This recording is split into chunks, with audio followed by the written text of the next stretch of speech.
dalam pandangan Bapak, selama ini si anak saya ini baik, tidak ada sama sekali kekurangan dari apakah itu nggak cocok sama Bapak, apa sama suaminya, apa sama pembantunya, nggak ada. Itu benar-benar bagus anak itu. Dia sosok adik, teman. Dia kan posisinya dengan saya sebagai adik ipar. Sangat baik. Akhir-akhir ini memang kita juga begitu dekat berhubungan dengan pernikahan anak saya. Dia banyak sekali membantu saya. Terakhir itu kita jalan bareng hari Kamis. Masih jalan bareng. Hari Kamis kita masih jalan ke mall, belanja-belanja. Hari Kamis, terus Sabtunya itu kan kejadian. Itu kenangan yang nggak bisa dilupakan. Maaf, pada saat tergulung ombak tsunami itu, berapa lama kira-kira? Kalau jarak kurang lebih 100 meter. Dari panggung sampai ke tempat ruangan tadi.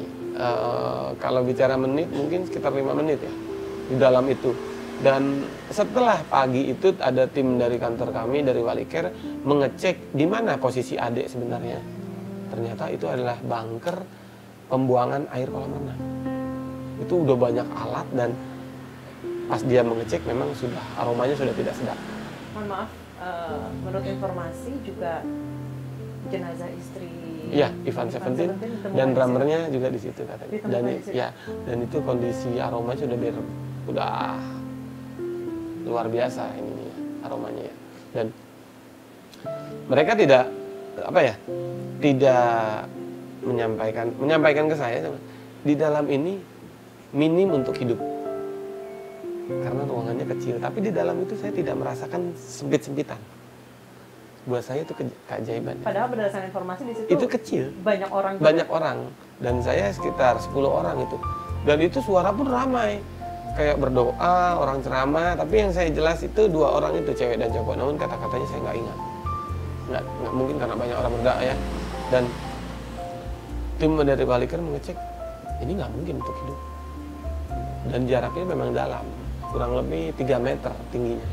Itu banyak alat lagi, ada pipa besi, ada listrik, ada macam-macam. Itu ternyata bak kontrol untuk menguras kolam renang, mesin. Usai keluar dari situ, tadi Mas Ade mengatakan bahwa menginjak anak tangga restoran, itu Mas Ade kemana sebenarnya? Setelah itu saya dengan maksud mau menggantikan pakaian anak saya yang sudah basah ya. Saya nggak ada senter, tiba-tiba ada panitia yang kebetulan saya kenal, namanya Pak Toing. Pak Toing lagi megang HP, nggak megang, dia kan selamat tuh, HP-nya nggak basah. Dia bilang, pakai aja Mas Ade, saya pinjam buat senter ya Pak Toing ya, saya bilang gitu. Saya mau ke kamar sebentar, nanti saya balik lagi. Saya ke kamar, itu udah macam-macam Mbak yang saya injak ya, air masih genangan ya. Air masuk masih enggak, tapi jarak antara restoran sama kamar itu 50 meter lumayan. Itu berluki-luki jalannya, itu udah paku, udah saya injak, benda tajam, benda lunak tuh macam-macam. Saya udah kehilangan sepatu, anak saya pun demikian, anak saya masih saya gendong. Sampai kamar saya gantikan baju dengan senter yang tadi saya pinjam, senter itu di handphone ya. Dan niat mau balikin, ternyata orang itu udah nggak ada. Orang itu ternyata menyelamatkan yang lain. Itu kurang lebih 2 minggu handphone itu sama saya. Bahkan sampai saya membuat postingan di Instagram itu pakai handphone itu. Handphone Toing. Iya, handphone itu. Dan setelah saya ganti baju, itu kondisi kamar kering ya Mbak, namun sudah berantakan. Kamar kering namun berantakan? Iya, berantakan. Koper berantakan, ya sangat miris aja. Banyak barang berharga kita hilang. Pada saat kejadian itu gelap. Banyak barang berharga kita hilang. Kita juga bawa tas ya, bos kecil itu memang hilang pada saat kita tenggelam ya. Tapi barang yang di hotel itu kayak jam, charger, ataupun yang ya bisa dibilang lumayan lah. Bahkan driver saya naruh dompet di dalam tasnya di hotel, tapi udah kebuka kondisi, sudah berantakan. Itu berapa hari setelahnya Mas Ade kembali ke sama hotel? Nggak nyampe hari ya Mbak, malam itu saya ke kamar hotel. Itu kondisinya udah berantakan, udah gelap dan acak-acakan, dan saya pun langsung minta, saya ke lobi. Saya lihat dari kejauhan itu ada mobil nyala, lampu terang kan. saya menghampiri, ternyata itu driver sedang menunggu bosnya yang acara di dalam. Saya minta tolong, Pak, di dalam kondisinya begini-begini, itu tsunami, Pak. Saya minta tolong dibawa ke tempat aman. Saya bilang, oh yaudah Pak, naik aja. Dianterin. Terus banyaklah orang yang sudah menyelamatkan untuk jalan keluar ya. Saya bilang, Pak, kasihan kalau cuman saya. Ajak, Pak. Saya bilang. Mobil itu pun penuh dengan orang korban. Sampai akhirnya saya dibawa ke mes karyawan hotel. Itu nama daerahnya Cikadu. Itu berapa lama jauhnya? Berapa jaraknya? 15 menit ya, 15 menit. Itu memang posisinya di atas. Itu disitulah saya menenangkan anak saya. Disitulah saya bikin video itu. Video postingan itu sampai akhirnya anak saya kan dehidrasi, sudah berkali-kali muntah. Saya lihat lidahnya sudah biru, mulutnya sudah biru. Saya cari warga untuk segera diantarkan ke klinik terdekat. Saya cari motor, diantarkan ke balai desa. Balai desa kondisinya lebih krodit daripada mes yang tadi. Itu udah banyak orang teriak. Memang ada perawat, ada tenaga medis, namun kondisinya udah penuh semua, orang berantakan. Anak saya nangis. Saya bilang, ada mobil nggak Pak buat ke klinik yang lain? Saya bilang, oh ada, sedang menuju ke sini. Saya boleh ikut nggak? Oh nggak apa-apa, ikut aja. Saya dijemput sama mobil yang mau membawa korban juga yang sudah parah ke klinik. Saya duduk di depan. Saya tanya, Pak, Bapak korban juga atau warga sini? Bukan Pak, saya lagi ada pekerjaan proyek di atas. Saya dibawa dengan mobil itu ke klinik Alinda Husada, daerah Panimbang, sekitar jarak dari TKP sampai klinik itu setengah jam. Pesisir pantai kita melewati jalan itu. Ketika itu suasana pesisir sudah ngeres dalam arti macam-macam. Di jalan tuh udah kayu lah, batu lah, udah ke pinggir-pinggir itu kan.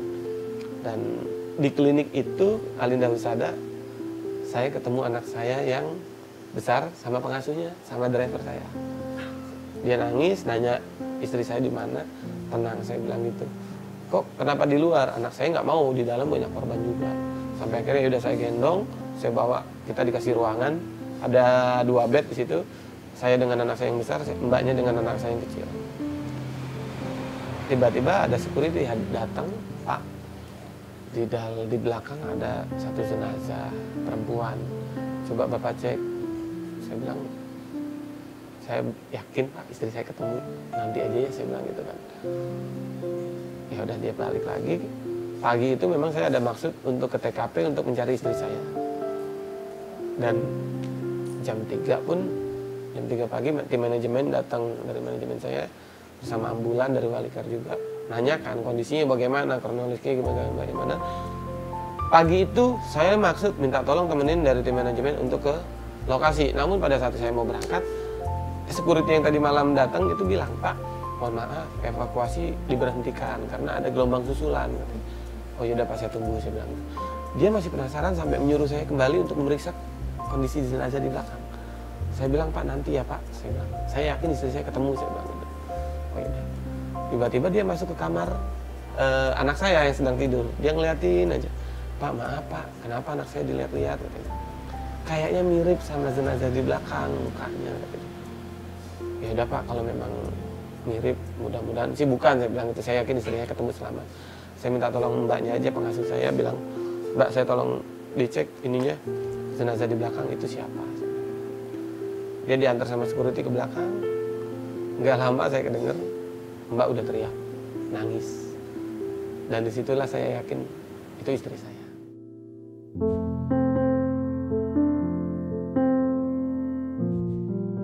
Menurut informasi bahwa jenazah istri saya lah jenazah yang pertama yang dievakuasi warga. Dari mana? Mohon maaf Mas Ade, dari mana? Saya belum sempat ketemu dengan yang mengantar. Itu pun security bilang 10:30. Istri saya diantar ke situ. Saat setelah kejadian? Ya, 1 jam setelah kejadian, si pengasuh saya sama anak saya 11:30, saya 12:30. Jadi semua selisih 1 jam. Dan yang buat saya ajaib lagi Mbak, semua tuh kayak dikumpulkan di situ saya sekeluarga. Dan saya nggak sempat nyari, ketemulah istri saya di situ. Dan saya melihat fisik istri saya pun tidak ada memar, tidak ada lecet, dan saya terakhir mencium keningnya itu masih aroma dia. Itu luar biasa. Maksud saya sehebat itu kejadiannya sampai banyak korban. Dan nggak menyangka aja kalau itu tsunami. Mas Ade sempat berpikir kemana Jimmy pada saat kejadian? Pada saat saya di klinik, saya nggak memikirkan banyak orang ya, yang saya pikirkan anak saya ini kondusif dulu ya kondisinya. Karena memang pada saat itu tenaga medis sedang kewalahan, banyak korban juga. Anak saya sudah tenang, saya memikirkan istri yang pertama. Tiba-tiba ada yang nge-share ke HP itu, ke HP Pak Toing. Saya sudah dapat informasi bahwa pengasuhnya Jimmy selamat. Itu dapat informasi, terus ada yang hubungin saya lewat WA dengan nomornya Pak Toing, itu ajaib juga. Dikirimlah foto almarhum Jimmy. Dia nanya, Mas Ade, ini pakaian terakhir Jimmy bukan? Ini sepatunya Jimmy bukan? Iya, saya jawab. Karena memang itulah kostum kita pada saat malam itu. Dan sepatu Jimmy saya kenal. Gitu. Dan sedih. Itu saya nangis. Kondisi AA yang saya berpikir dia laki-laki, dia selamat gitu. Informasi terakhir dari saksi juga bahwa dia sedang menggendong anaknya juga, namun terlepas. Ketika kejadian, anak yang sulung sedang dibawa oleh mbaknya, di mana posisinya? Betul, posisi di depan panggung bersama anak AA Jimmy yang besar. Di depan panggung sedang menonton. Pengasuh saya cerita, Pak, anak AA Jimmy sempat saya tarik, tapi terlepas. Anak saya sama pengasuhnya masuk ke dalam air, dia terbawa arus sampai depan kamar hotel. Itu lebih jauh dari saya. Dan dia bisa menyelamatkan itu, dia pegangan kayu yang melintas. Bukan kayu yang melintas ya, jadi kayu juga terbawa arus. Jadi sebagai pelampung, anak saya ditaruh di pundaknya. Kita selama 2009 sampai sebelum kejadian itu tidak pernah debat masalah konsep, terutama masalah konsep. Karena pada saat itu kita memang membahas masalah konsep untuk nanti malam perform. Di saat itulah sore jam 2-an menjelang asar itu saya latihan di kamar tuh. Itu sempat ketemu teman-teman Seventeen, dia sempat mampir. Semua kita ngobrol, kita bercanda. Nah, Seventeen kembali ke kamar, kita debat di situ. Debatnya masalah konsep. AA maunya konsep A, saya maunya konsep B.